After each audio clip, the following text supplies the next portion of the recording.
Mari kita satu dalam doa. Tuhan, kami bersyukur padamu Tuhan, karena pada pagi hari ini setiap daripada kami Tuhan diberikan waktu untuk mendengarkan firman-Mu, berdoa kepadamu Tuhan. Biar pada pagi hari ini setiap daripada kami diberikan pencerahan Tuhan, sehingga setiap daripada kami memperoleh hikmat untuk menjalani hidup ini, bukan sesuai dengan kemauan kami, bukan sesuai dengan keinginan kami, tapi sesuai dengan maunya Tuhan. Berikan pada hari ini kami hati yang mau taat Tuhan mendengarkan firman-Mu. Kami buka doa kami pada hari ini dalam nama Tuhan Yesus. Haleluya. Amin. Mari kita sama-sama buka di Matius 6 ayat 25 sampai dengan 34. Hari ini kita akan berbicara mengenai hal kekhawatiran. Haleluya. Kita baca pada ayat 25. Karena itu aku berkata kepadamu, janganlah khawatir akan hidupmu, akan apa yang hendak kamu makan atau minum, dan janganlah khawatir pula akan tubuhmu, akan apa yang hendak kamu pakai. Bukankah hidup itu lebih penting daripada makanan, dan tubuh itu lebih penting daripada pakaian? Haleluya. Hari ini kita akan melihat beberapa alasan kenapa hari-hari ini kita punya kekhawatiran di dalam hidup. Ayat 25 berkata, jangan khawatir akan hidupmu, apa yang kamu makan atau minum. Jangan khawatir akan tubuhmu, apa yang hendak kamu pakai. Bukankah hidup itu lebih penting daripada makanan, dan tubuh itu lebih penting daripada pakaian? Nah, poin nomor pertama, hari ini kita belajar kenapa kita bisa khawatir, yaitu kita salah memprioritaskan dalam hidup. Haleluya. Apa yang kita salah prioritaskan dalam hidup? Terkadang dalam hidup ini kita lebih fokus terhadap apa yang kelihatan, apa yang jasmani, apa yang duniawi. Contoh, kita melihat mungkin teman sepelayanan kita, kenapa saya lebih melayani, kok dia yang lebih diberkati? Atau mungkin teman kita, saudara kita, kok dia bukan orang Kristen, mungkin dia bukan di dalam Tuhan, bukan anak Tuhan, tetapi kenapa dia secara material lebih berkelebihan dari kita? Kita salah memprioritaskan, sehingga karena kita fokus dengan hal-hal yang jasmani, kita menjadi khawatir. Hati kita menjadi tawar. Kenapa hari-hari ini orang yang bukan di dalam Tuhan, kenapa berkelebihan? Nah, hari ini saya mengundang kepada kita semua. Kalau hari ini kita salah prioritas, kita bisa khawatir. Hari ini mari kita sama-sama kembali punya pandangan seperti Kristus.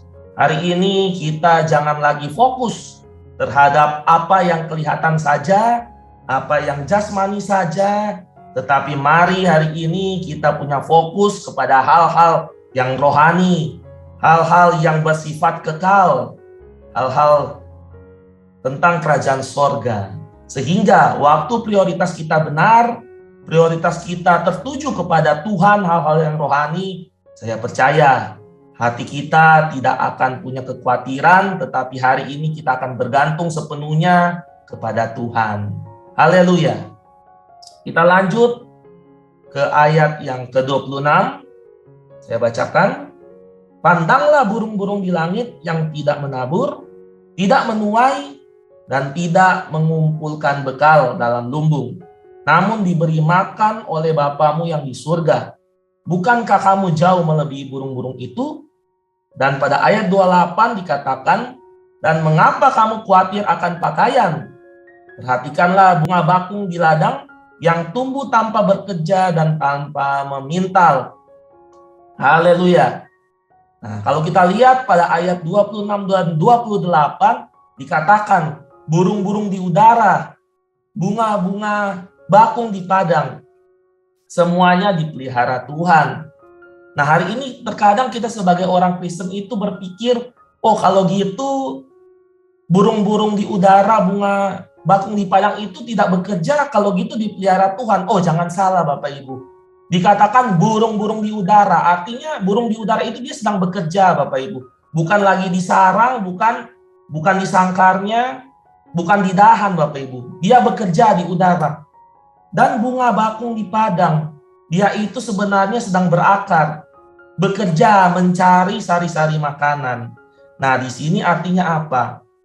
Orang Kristen tetap harus aktif, tetap harus bekerja, tetap harus melayani.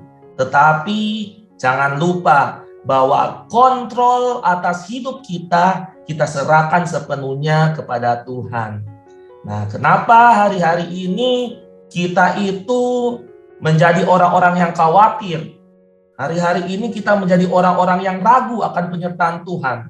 Nah, karena poin nomor 2 yaitu karena kontrol hidup kita masih ada di tangan kita sendiri. Kita masih merasa saya sanggup. Dengan kekuatan saya bisa mengatur jalan hidup saya. Tetapi Tuhan berkata bahwa serahkan semuanya itu ke dalam kuasa kontrolnya Tuhan.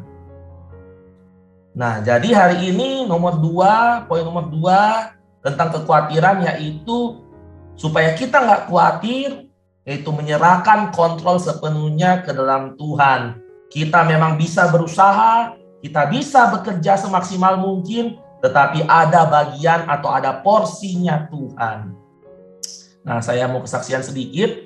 Saya ada kenal beberapa orang, teman-teman saya sepergaulan di komunitas yang sama.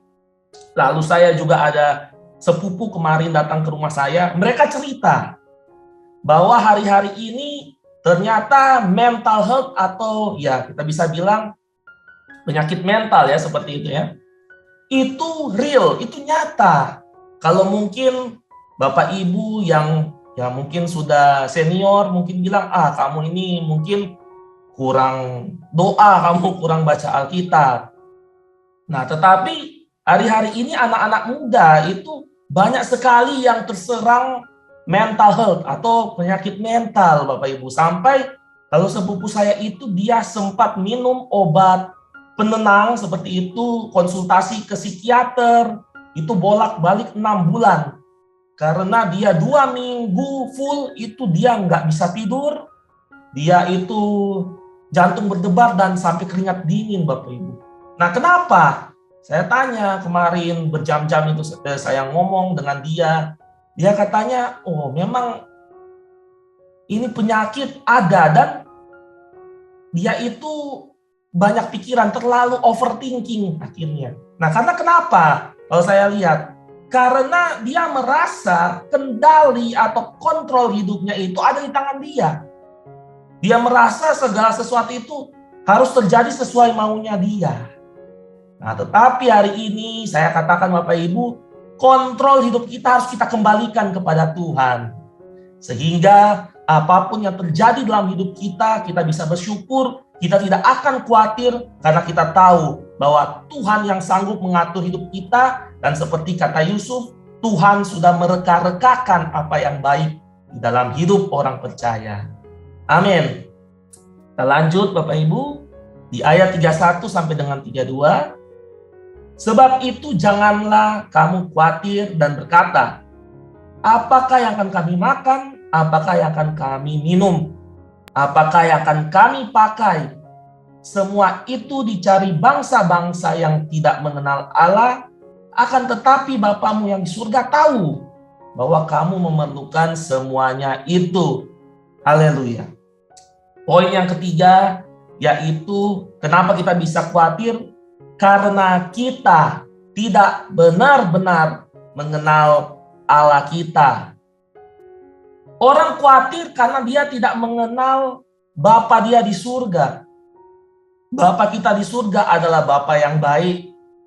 Bahkan dikatakan di ayat yang lain bahwa Bapa mana yang waktu kita minta telur, diberikan ular, kita minta roti, diberikan kalajengking dan sebagainya. Artinya apa?